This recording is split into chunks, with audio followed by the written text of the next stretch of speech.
Hi all, welcome back to my new blog. ಎಲ್ರಿಗೂ ನಮಸ್ಕಾರ. I hope ನೀವೆಲ್ಲರೂ ಚೆನ್ನಾಗಿದ್ದೀರಾ ಅಂತ ಭಾವಿಸ್ತೀನಿ. ಇವತ್ತು ನಾನು ನಮ್ಮ ಮನೇಲಿ ಹಲಸಿನ ಹಣ್ಣಿತ್ತು ಅಂತ ಹೇಳಿ ಅದರದ್ದೇ ಒಂದು ರೆಸಿಪಿನ ಮಾಡ್ತಾ ಇದ್ದೀನಿ. ಯೂಶ್ವಲ್ ಆಗಿ ನನಗೆ ಈ ರೆಸಿಪಿ ಅಷ್ಟೊಂದು ಇಷ್ಟ ಆಗೋದಿಲ್ಲ, ಬಟ್ ನನಗೆ ಹಲಸಿನ ತೋಳೆನ ಹಾಗೇನೆ ಒಂದು ಸ್ವಲ್ಪ ಒಗ್ಗರಣೆ ಹಾಕಿ ತಿನ್ನೋದಂದರೆ ತುಂಬಾ ಇಷ್ಟ ಆಗುತ್ತೆ.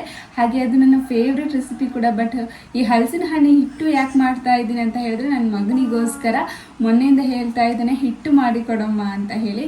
ಸೊ ಹಾಗಾಗಿ ಅವನಿಗೋಸ್ಕರ ಹಲಸಿನ ಹಣ್ಣನ್ನ ಗಟ್ಟಿಯನ್ನು ಮಾಡಿಕೊಡ್ತಾ ಇದ್ದೀನಿ. ತುಂಬಾ ಸಿಂಪಲ್ ಆಗಿ ಮಾಡ್ಕೊಳ್ಳುವಂತಹದ್ದು.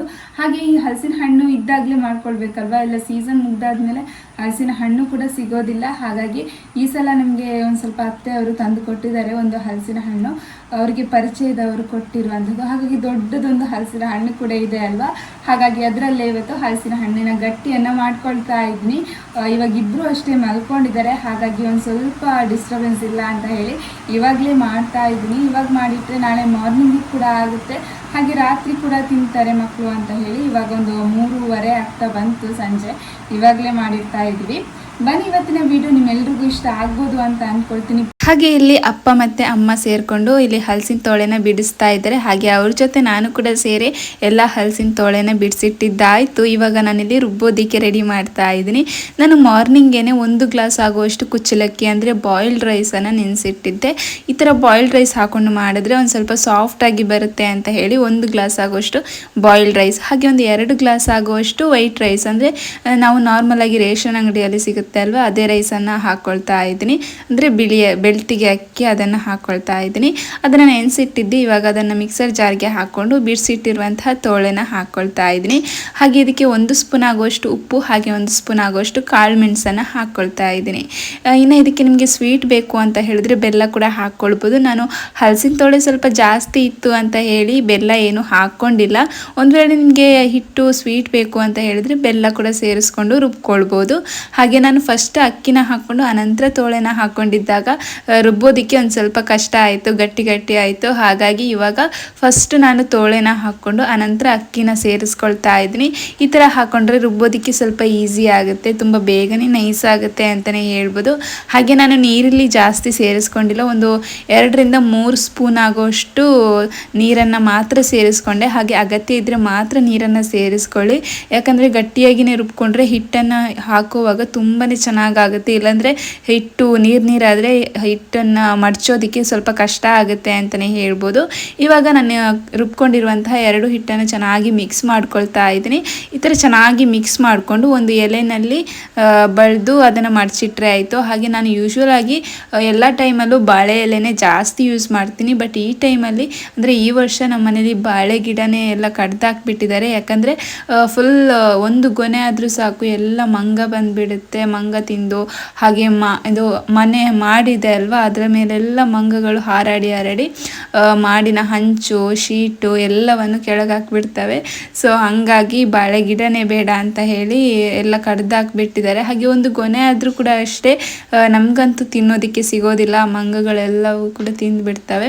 ಸೊ ಹಾಗಾಗಿ ಅಲ್ಲಿ ಹತ್ರ ಮನೆ ಇರೋದ್ರಿಂದ ಕಷ್ಟ ಅಂತ ಹೇಳಿ ಸೊ ಬಾಳೆ ಗಿಡನೇ ಬೇಡ ಅಂತ ಹೇಳಿ ಎಲ್ಲವನ್ನು ಕಡ್ದಾಕಿದ್ದಾರೆ. ಸೊ ಹಾಗಾಗಿ ಬಾಳೆ ಎಲೆ ಕೂಡ ಇಲ್ಲ. ಸೊ ಇವತ್ತು ನಾವು ಉಪ್ಪರಿಗೆ ಎಲೆ ಅಂತ ಬರುತ್ತೆ ಅಲ್ವಾ, ಆ ಎಲೆಯಲ್ಲಿ ಮಾಡ್ತಾ ಇದ್ದೀನಿ. ನನಗೆ ನಿಜವಾಗ್ಲೂ ಬಾಳೆ ಎಲೆಯಲ್ಲಿ ಈ ಥರ ಮರ್ಚೋದು ಸ್ವಲ್ಪ ಕಷ್ಟ ಆಗುತ್ತೆ, ಬಟ್ ಈ ಎಲೆಯಲ್ಲಿ ತುಂಬಾ ಚೆನ್ನಾಗಾಗುತ್ತೆ ಅಂತಲೇ ಹೇಳ್ಬೋದು. ತುಂಬ ಬೇಗ ಕೂಡ ಆಯಿತು, ಅಷ್ಟೇ ಈಸಿಯಾಗಿ ಕೂಡ ಆಯಿತು. ಬಾಳೆ ಎಲೆಯಲ್ಲಿ ನಾವು ಮಾಡ್ತೀವಿ ಅಂತ ಹೇಳಿದ್ರೆ ಅದನ್ನು ಸ್ವಲ್ಪ ಬೆಂಕಿಯಲ್ಲಿ ಬಾಡಿಸ್ಕೊಂಡ್ರೆ ಮಾತ್ರ ಚೆನ್ನಾಗಾಗುತ್ತೆ, ಇಲ್ಲಾಂದರೆ ಬೇಗ ಹರಿದು ಬಿಡುತ್ತೆ ಬಾಳೆ ಎಲೆ ಎಲ್ಲ. ಬಟ್ ಇದು ಹಾಗಾಗಲ್ಲ, ತುಂಬಾ ಚೆನ್ನಾಗಾಗುತ್ತೆ ಇದರಲ್ಲಿ ಮಡ್ಚೋದಕ್ಕೆ. ಹಾಗೆ ಇದರಲ್ಲಿ ಮಾಡ್ತಿರೋದ್ರಿಂದ ಸ್ವಲ್ಪ ಬೇಗನೆ ಮಾಡಿ ಆಯಿತು ಅಂತಲೇ ಹೇಳ್ಬೋದು. ಇವಾಗ ಹಿಟ್ಟನ್ನು ಈ ಥರ ಚೆನ್ನಾಗಿ ಎಲೆಗೆ ಬಳ್ಕೊಂಡು ಮಡಚಿ ಅದನ್ನು ಹಿಟ್ಟಿನ ಮಡಿಕೆಯಲ್ಲಿ ಬೇಯಿಸೋದಕ್ಕೆ ಇಟ್ಟರೆ ಆಯಿತು. ತುಂಬಾ ಬೇಗ ರೆಡಿ ಆಗುತ್ತೆ, ಅಷ್ಟೇ ಟೇಸ್ಟಿಯಾಗಿ ಕೂಡ ಬರುತ್ತೆ. ಇದೊಂದು ಸಾಂಪ್ರದಾಯಿಕವಾದ ಅಡುಗೆ ಅಂತಲೇ ಹೇಳ್ಬೋದು. ಈ ಟೈಮಲ್ಲಿ ಮಾತ್ರ ಹಲಸಿನ ಹಣ್ಣು ಸಿಗೋದ್ರಿಂದ ಈ ಟೈಮಲ್ಲಿ ಜಾಸ್ತಿ ರೆಸಿಪಿನ ಮಾಡ್ತಾರೆ, ಅಂದರೆ ಆಷಾಢ ಮಾಸದಲ್ಲಿ ಜಾಸ್ತಿ ಮಾಡ್ತಾರೆ ಅಂತಲೇ ಹೇಳ್ಬೋದು. ಹಾಗೆ ಇಲ್ಲಿ ನೋಡ್ತಿರ್ಬೋದು ಅಮ್ಮ ಬೆಂಕಿ ಅಂದರೆ ಒಲೆಗೆ ಬೆಂಕಿ ಮಾಡಿ ಇಲ್ಲಿ ನೀರನ್ನು ಕಾಯೋದಕ್ಕೆ ಇಟ್ಟಿದ್ರು. ಇವಾಗ ಹಿಟ್ಟನ್ನು ನಾನು ರೆಡಿ ಮಾಡಿ ಇಟ್ಟಿದ್ದೀನಲ್ವ, ಅದನ್ನು ಇವಾಗ ಇದರಲ್ಲಿ ಜೋಡಿಸ್ಕೊಳ್ತಾ ಇದ್ದೀನಿ. ಈ ಥರ ತುಂಬಾ ಈಸಿಯಾಗಿ ಆಯಿತು ಈ ಎಲೆಯಲ್ಲಿ ಅಂತಲೇ ಹೇಳ್ಬೋದು. ಇವಾಗ ಇದನ್ನು ಚೆನ್ನಾಗಿ ಇದರಲ್ಲಿ ಇಟ್ಟು ಬೇಯಿಸ್ಕೊಂಡ್ರೆ ಆಯ್ತು. ಒಂದು 20 ನಿಮಿಷ ಬೇಯಿದ್ರೆ ಸಾಕು, ಬೇಯುತ್ತೆ. ನಾನು ಇಡ್ಲಿ ಪಾತ್ರೆನಲ್ಲೇ ಮಾಡ್ಕೊಳ್ತಾ ಇದ್ದೆ, ಬಟ್ ಅದರಲ್ಲಿ ತುಂಬ ಲೇಟ್ ಆಗುತ್ತೆ, ಅಂದರೆ ಬೇಯೋದಿಲ್ಲ ಅಷ್ಟು ಚೆನ್ನಾಗಿ. ಸೊ ಹಾಗಾಗಿ ಒಲೆನಲ್ಲೇ ಮಾಡ್ಕೊಳ್ಳುವ ಅಂತ ಹೇಳಿ ಇವತ್ತು ಒಲೆನಲ್ಲೇ ಮಾಡ್ಕೊಳ್ತಾ ಇದ್ದೀನಿ. ಎಷ್ಟು ಲೇಟ್ ಆದರೂ ಪರವಾಗಿಲ್ಲ, ಚೆನ್ನಾಗಿ ಬೇಯುತ್ತೆ ಅಲ್ವಾ ಅಂತ ಹೇಳಿ. ಸೊ ಹಾಗಾಗಿ ನಾವು ಒಲೆನಲ್ಲೇ ಮಾಡ್ಕೊಳ್ತಾ ಇದ್ವಿ. ಹಾಗೆ ಇದು ಸ್ವಲ್ಪ ಹಿಟ್ಟು ದಪ್ಪ ಇದೆ ಅಲ್ವಾ, ಈ ಥರ ಒಲೆನಲ್ಲಿ ಸ್ವಲ್ಪ ಲೇಟಾಗಿ ಬೇಯಿಸ್ಕೊಂಡ್ರು ಚೆನ್ನಾಗಾಗುತ್ತೆ ಅಂತ ಹೇಳಿ. ಹಾಗೆ ನಾವು ಮಾಮೂಲಿಯಾಗಿ ಅನ್ನ ಎಲ್ಲ ಈ ಒಲೆಯಲ್ಲೇ ಮಾಡುವಂಥದ್ದು. ನಮಗೆ ಕುಕ್ಕರ್ನಲ್ಲಿ ಎಲ್ಲ ಅನ್ನ ಮಾಡಿದ್ರೆ ಅಷ್ಟೊಂದು ಚೆನ್ನಾಗಾಗಲ್ಲ. ಅಂದರೆ ವೈಟ್ ರೈಸ್ ಆದರೆ ನಾವು ಕುಕ್ಕರ್ನಲ್ಲೇ ಮಾಡ್ಕೊಳ್ತೀವಿ, ತುಂಬ ಚೆನ್ನಾಗಾಗುತ್ತೆ. ಬಟ್ ಬಾಯ್ಲ್ಡ್ ರೈಸ್ ಆದರೆ ನಮಗೆ ಕುಕ್ಕರ್ನಲ್ಲಿ ಮಾಡಿಕೊಂಡ್ರೆ ಅಷ್ಟೊಂದು ಚೆನ್ನಾಗಾಗಲ್ಲ ರೈಸ್ ಊಟ ಮಾಡೋದಕ್ಕೆ. ಸೊ ಹಾಗಾಗಿ ಜಾಸ್ತಿ ನಾವು ಅನ್ನನ ಒಲೆನಲ್ಲೇ ಮಾಡ್ಕೊಳ್ತೀವಿ. ಅದು ಚೆನ್ನಾಗಿ ಬೆಂದು ಒಲೆನಲ್ಲೇ ಅಂದರೆ ಹಾಗೇ ಬೆಂದು ನಾವು ಅನ್ನ ಮಾಡಿಕೊಂಡ್ರೆ ಟೇಸ್ಟ್ ತುಂಬ ಚೆನ್ನಾಗಿರುತ್ತೆ. ಹಾಗಾಗಿ ಜಾಸ್ತಿ ನಾವು ಕುಚ್ಚಲಕ್ಕಿ ಅಂದರೆ ಬಾಯ್ಲ್ಡ್ ರೈಸನ್ನು ಕುಕ್ಕರ್ನಲ್ಲಿ ಮಾಡ್ಕೊಳ್ಳೋದಿಲ್ಲ, ಒಲೆನಲ್ಲೇ ಮಾಡ್ಕೊಳ್ತೀವಿ. ಇನ್ನು ಇದೊಂದು 20 ನಿಮಿಷ ನಾನು ಬೇಯಿಸ್ಕೊಂಡಿದ್ದೀನಿ, ತುಂಬ ಚೆನ್ನಾಗಿ ಬೆಂದಿತ್ತು. ಹಾಗೆ ಒಲೆ ಕೂಡ ಅಷ್ಟೇ ಚೆನ್ನಾಗಿ ಉರಿತಾ ಇತ್ತು. ಒಲೆ ಚೆನ್ನಾಗಿ ಉರಿದ್ರೆ ನಮಗೂ ಕೂಡ ಅಡುಗೆ ಮಾಡೋರಿಗೆ ತುಂಬ ಖುಷಿ ಆಗುತ್ತೆ ಅಂತಲೇ ಹೇಳ್ಬೋದು. ಇಲ್ಲಿ ನೋಡ್ತಿರ್ಬೋದು ಒಂದು 20 ನಿಮಿಷ ಆಗಿದೆ, ಇವಾಗ ಚೆನ್ನಾಗಿ ಬೆಂದಿದೆ. ಇಲ್ಲಿ ನಿಮಗೆ ಗೊತ್ತಾಗ್ತಿದೆ ಅಲ್ವಾ ಎಲೆ ಎಷ್ಟು ಚೆನ್ನಾಗಿ ಹಿಟ್ಟಿಂದ ಸಪ್ರೇಟ್ ಆಗ್ತಾ ಇದೆ ಅಂತ. ಈ ಥರ ಆದರೆ ಚೆನ್ನಾಗಿ ಹಿಟ್ಟು ಬೆಂದಿದೆ ಅಂತ ಅರ್ಥ. ಹಾಗೆ ಸ್ಪೂನಿಗೆ ಒಂದು ಸ್ವಲ್ಪ ಅಂಟ್ತಾ ಇದೆ ಅಂತ ಅನ್ನಿಸ್ತು. ಹಾಗಾಗಿ ಇನ್ನೂ ಒಂದು 2 ನಿಮಿಷ ಹಾಗೆಯೇ ಚೆನ್ನಾಗಿ ಬೇಯಿಸ್ಕೊಂಡೆ. ನಾವು ಗ್ಯಾಸ್ನಲ್ಲಿ ಬೇಯಿಸ್ಕೊಂಡ್ರೆ ಸ್ವಲ್ಪ ಲೇಟ್ ಆದರೂ ಒಂದು ಸ್ವಲ್ಪ ಗ್ಯಾಸ್ ಅಂದರೆ ಮುಗಿಯುತ್ತೆ ಅಂತ ಅನಿಸುತ್ತೆ. ಬಟ್ ಒಲೆನಲ್ಲಿ ಎಷ್ಟೊತ್ತಾದರೂ ಬೇಯಿಸ್ಕೊಂಡ್ರೂ ತೊಂದರೆ ಇಲ್ಲ. ಸೊ ಹಾಗಾಗಿ ಇವಾಗ ಹಿಟ್ಟು ರೆಡಿ ಆಗಿದೆ. ಹಾಗೆ ಹಿಟ್ಟು ರೆಡಿ ಆಗ್ತಿದ್ದಾಗೆ ನನ್ನ ಮಗ ಕೂಡ ರೆಡಿ ಆದ, ಹಿಟ್ಟು ಕೊಡಮ್ಮ ಅಂತ ಹೇಳಿ. ನೈಟ್ ಅವರು ಊಟ ಕೂಡ ಮಾಡಲಿಲ್ಲ, ಈ ಹಿಟ್ಟನ್ನೇ ಕೊಡು ಅಂತ ಹೇಳಿ ಅದನ್ನೇ ತಿಂದ್ಕೊಂಡ್ರು. ಸರಿ ಅಂತ ಹೇಳಿ ಒಂದು 2 ಹಿಟ್ಟನ್ನು ರಾತ್ರಿಗೇ ಮುಗಿಸ್ಬಿಟ್ವಿ.